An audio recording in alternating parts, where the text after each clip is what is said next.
Hello, U.S. History 101. Welcome to week 13. And so, not so much for, well, I guess for me too. I have mainly good news in regards to our class, which if you read the last announcement I made about the strike, that's going to be, well, it will be affecting, if it has to happen, it's going to be affecting everybody next semester.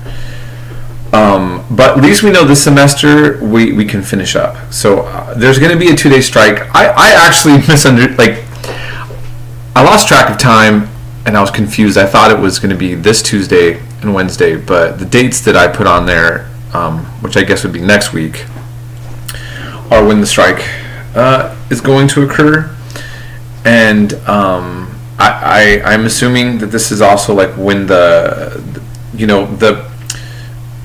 union made a point that this is actually in response to something else, that the negotiations are going in bad faith. And I hope that what you're seeing is that the professors, that those of us on our side have been trying to avoid the strike, and at the same time it feels like we're being taken advantage of. And I don't know. I don't want to respond much to this right now. I just want to move forward with our class because we can do that, and I'm just going to hope for the best. But as I mentioned, once that strike happens, those 2-day strikes, I will be unavailable 100%. I'm going to just disappear. That's the only way that I can really show support and solidarity as an online instructor. I realize it may not even affect our class that much in terms of disrupting things, but again, this is my only way to kind of show support with the everybody else. So if you want to do anything to help and be supportive, feel free to talk to your professors there at MJC and talk to them about what you can do, but regardless, here we are, we're moving on, and we're getting into really grim territory here. The violent legacy. Well, I'm going to say the violent legacy of slavery. Let's be honest. Slavery is synonymous with violence. If you have an institution that controls another person's body 100% and that they are not allowed to have any freedom of their own body and their own time and space, that is an act of violence, right? And the only way you can enforce that is by using force, a lot of it, on human beings. Now, I want to be clear. We talked about this earlier as we read some of Howard Zinn, and I believe in the Defending Slavery book that you're going to be reading, it's going to cover this in the introduction. Okay, and this is the other thing. If you thought you were going to get through this part without having that book, Defending Slavery, no. I'm going to read the discussions very carefully. That is very specific forms of information, and if I get the impression that you're trying to just chime in these discussions and kind of refashion what other people are writing into the discussions with that, I'm going to call you out on it, and I'm not going to give points, and I'm going to be very, very hard up on this, okay? Because this is a very important section for you to get a real education on. Because the legacy of slavery in the United States is still a huge issue with so many people. And for those who say that it shouldn't be, who feel that it should be a topic that we move forward from, you're still having a strong opinion on it, and you're saying it because you're feeling something being said to you, or the topic is not being settled and you want it to be settled. Well, you know what? I'm not going to address all the different ways in which I think we should respond to this. I simply want to point out that you are going to be able to approach this better, I think, if you actually absorb more of the real historical aspects to this legacy, okay, that we're dealing with. And I'm going to repeat some things, but I think they're worth repeating. I was born in 1973. Yeah, I'm that old, but I'm not that old, but I'm that old, Just a decade before me, segregation was just ending. Okay, about a decade before I was born. I mean, we're not talking that long ago, right?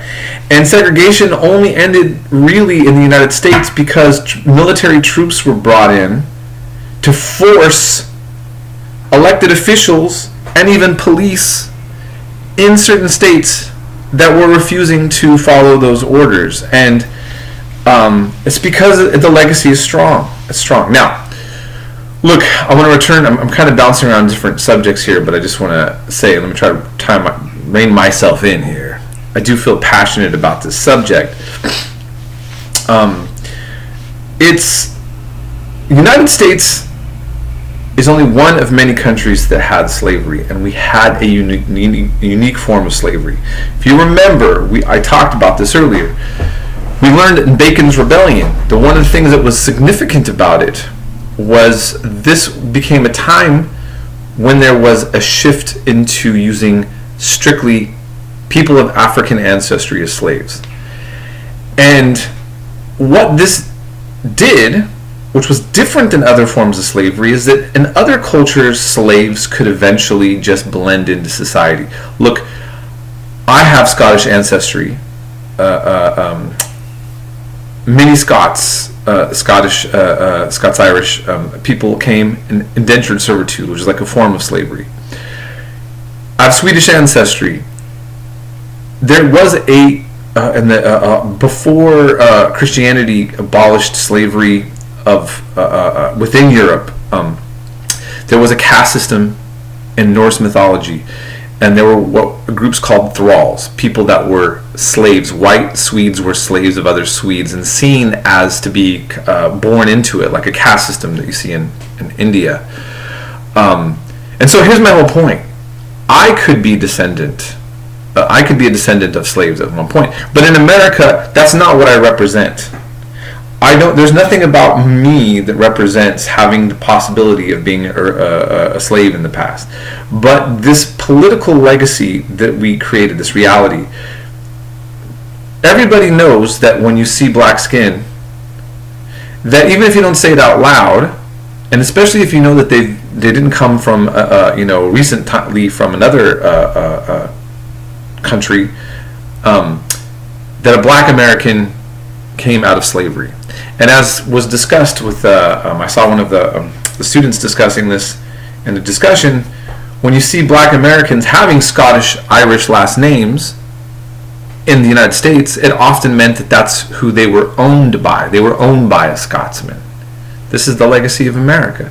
Now, so this is a situation that was created here. Now, none of us alive created the situation, but some people in America have an advantage still. The legacy of the situation that none of us created, whether we're black or white, still affects blacks and whites differently.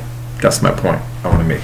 And that's going to be something that you have to think about or not. So, but the legacy of John Brown is interesting, right? Because we learned about Nat Turner's violent response to slavery.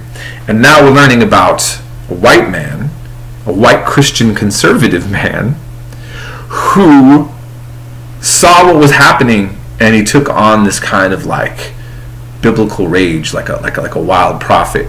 That's how some would have looked at him, and others said he's a crazed terrorist. Frederick Douglass thought he was a great man that was was misguided strategically. But nonetheless, here we see the beginning of the Civil War. This is really the Civil War before the Civil War. Americans killing each other over this hot topic, this issue.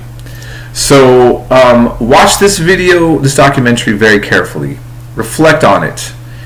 And when you read these, the Defending Slavery book should be an eye-opener. That's usually a book that changes a lot of students' mental perception, because they really, when you see the institution being defended by Thomas Jefferson in the way it is, it's pretty mind-boggling. Now, last thing, I'm posting a video. I'm living in the Netherlands. I love the Netherlands. I love the US. I love the cultures of my country here. I'm in this peaceful, beautiful area. It's Christmas time. Christmas out here is great, man. The snacks and the pastries are so good. But they have this. But Santa's coming. He's coming from Spain, by the way, in their tradition, and he starts coming through the towns with the kids, and he dresses up in his medieval garb and is beautiful, and he's got a black-faced servant named Black Pete. What is going on? I'm seeing this in the bookstores. There's little cookies and chocolates with Black Pete, a black-faced individual. What's going on? This is showing you. I'm going to post this documentary below. That that the West and the legacy of slavery and race relations is an unresolved problem in many places. Okay, so this is going to be shocking to you if you're not aware of this history, and maybe this puts into the context this question of whether things have actually really moved forward or moved on just yet. So that's just my thought.